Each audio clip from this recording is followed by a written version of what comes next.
I had a cute outfit on for this video, and then I walked into my office and remembered, oh, this is the coldest room in my house. So now I'm wearing a fur coat with horses on it, and I think it's still fashionable.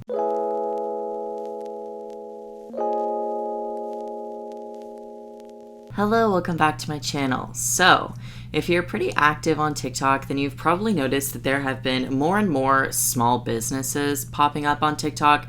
I'd say they started to grow in numbers around like early 2020. Due to unknown reasons, nothing really happened in early 2020 that I can recall that would lead people to be stuck in their homes buying sticker makers and resin molds off Amazon. There are a lot of things that could be said about TikTok small businesses, good and bad. I want to focus on one thing in this video though, which is bad, but I do want to say before I dive into that, I don't have a problem with small businesses just like as a thing. I've bought a bunch of stuff from small businesses. I think if people have a talent of creating and they want to share their talent for profit, there's nothing wrong with that. But there's a certain ideology that a lot of small businesses on TikTok have that have made people start to turn on small businesses, and this is the ideology of guilt tripping and entitlement. If you've gotten small business videos on your For You page, you might know that at one point when a small business made a video talking about wanting to get sales, people would do stuff in the comments to boost them, or they would share their video. People would actually want to help the business, but it's more common now that you'll see comments saying, "aw, scrolls," or criticizing the small business owner in some way, whether it be their pricing, the quality of their work, etc. And in my opinion, this shift in how people perceive small businesses is due to a lot of small businesses starting to use some crappier methods of self-promotion to get people to buy from them or to justify their pricing choices. And another thing before I get too deep into this video, just know that I'm excluding people that are small businesses in the sense of buying lip glosses off AliExpress, putting their small business name on it with like a label maker and charging 6 times the amount they bought the product for. When I say small businesses, I am actually referring to people that hand make items and sell them, not what's essentially drop shipping with extra steps. So let's get into why small businesses are essentially ruining their own businesses. Before we move forward in the video, let's take a quick second to talk about today's sponsor, Atlas VPN. Atlas VPN is our first returning sponsor, so welcome back. Missed you guys. You guys should already know by now, but if you don't, using a VPN basically changes the location of your IP. So for instance, if you use it in America, you can change it to go to Germany. And doing this helps you with things like accessing different streaming services libraries, to watch shows or movies that aren't available in your country. You can also use it to protect yourself from people that are trying to access your personal information whenever you use public Wi-Fi. And it can also help with price discrimination based on your location. If you use a VPN like Atlas, you can find lower prices for things like flights, hotels, and even some subscription services. And also using a VPN is good for avoiding targeted ads. Plus, Atlas VPN has something called the Data Breach Monitor. How that works is by inserting your email address, the tool scans the internet to see if it ended up in any recorded data breaches or data dumps that includes emails, names, passwords, other sensitive information. You can get Atlas VPN on any device, any iPhone, Android, computer, whatever it is, even TVs. And right now they're running a huge discount on their 3-year plan, making it just $1.39 per month with a 30-day money-back guarantee. The deal won't last for long, so be sure to check it out by clicking the link in the description below. Thank you so much to Atlas VPN for sponsoring this video.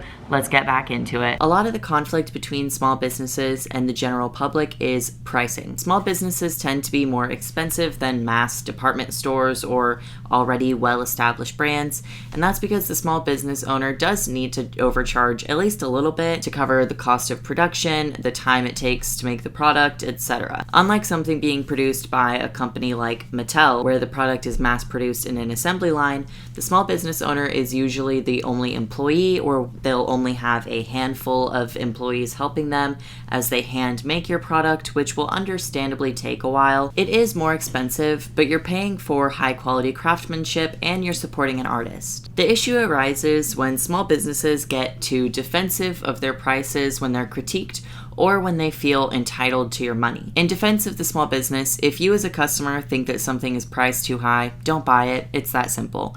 But to critique the small business, this is where you guys mess up your own image, really. If you think that your prices are accurate for the amount of time and effort you put into creating your product, then you don't need to fight for your life in the comment section of your own video or make those cringe songs about you not owing people affordability. You've probably heard the song if you're watching this video. If you haven't, here it is.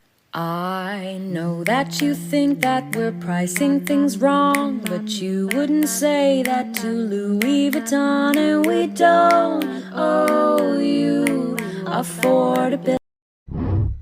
The thing about this song is that it's not only is it inaccurate, it's so condescending. Firstly, the comparison to Louis Vuitton is laughable. You aren't one of the most well-known luxury brands on earth. You're making resin pyramids in your dining room. But also, people do say that to Louis Vuitton. A lot of people know that it doesn't take thousands of dollars to make a Louis bag, yet they sell for thousands. They know that they're very expensive and people argue that they should be cheaper. But guess what? That doesn't even matter. People that don't want it or can't afford it won't buy it. The people that do want it and can afford it will. The same could be said about your small business. The only thing that you do when you fight so hard to defend why one cookie should be $10 is make yourself look bad and make people not want to buy from you. And also, not to be petty, but a ton of brands overcharge in comparison to the cost of production, and they don't try to over-explain their prices. They don't even explain them at all most of the time. If you have to fight so hard while you're charging $10 for one cookie, then that cookie is probably not worth $10. If it was, people wouldn't have an issue paying that. Side note, I do know that the account that I just talked about, the $10 for one cookie, I know that that's not a real price because she doesn't sell her cookies. That just goes back into the, on one hand, if it's not even a real price, why do you have to fight so hard to justify it? But then on the other hand, it's okay, if it's not even a real price, why are you coming at this lady so hard? That was Fives snoring. And I know that small businesses have the counter argument whenever this is brought up of nobody's gonna buy that for that price. They love to say that they have so many customers. If that's the case, great. You already have people buying from you, so you don't even need to make video after video breaking down your prices for people that were never interested in buying from you in the first place. It just makes people not like you. I think that about covers it for the entitlement. Let's talk about the guilt tripping. Guilt tripping, I think, is less of an issue now because people caught on to it and got tired of it, and eventually it stopped working. But small business owners that guilt tripped had such a grip on TikTok back when small businesses started popping up. There would be videos like packing a fake order until I get a real one, or my dad is so proud of me and bought a bunch of supplies, but I don't have the heart to tell him I haven't had any orders yet. Basically, it would be a bunch of videos made to tug at your heartstrings and make you feel bad for a young artist and make you want to buy from them. These videos weren't successful for very long for a number of reasons, mainly because people don't like to be guilt tripped, and also the fact that just like you don't owe people affordability, people don't owe you business. The guilt trip model is unsustainable long term because people get tired of it. If you're having trouble making sales, try different marketing techniques, look at your prices and see if they need adjusting, share your work on other platforms, etc. Try other things to improve your business rather than trying to convince people to give you a pity sale. If the only way you make money is through pity, that might be a sign that something on your end is wrong. But also, it is a bit ridiculous, isn't it? The guilt trip business model. Only a small business can even attempt to use that. Can you imagine Walmart doing that? Oh man, it's already 4 p.m. and we haven't sold a single Lunchable today. Corporate sent us those Lunchables to sell and we wanted to do good for corporate so we could get a bonus. But now that won't happen, since nobody wants to buy our Lunchables. I sure hope we sell at least one Lunchable before they all go bad and we have to throw them away. I'm gonna pretend to buy these Lunchables until someone actually buys one. It's just silly, it's goofy. I will say I think the whole conflict between TikTokers and small businesses is similar to any conflict on TikTok.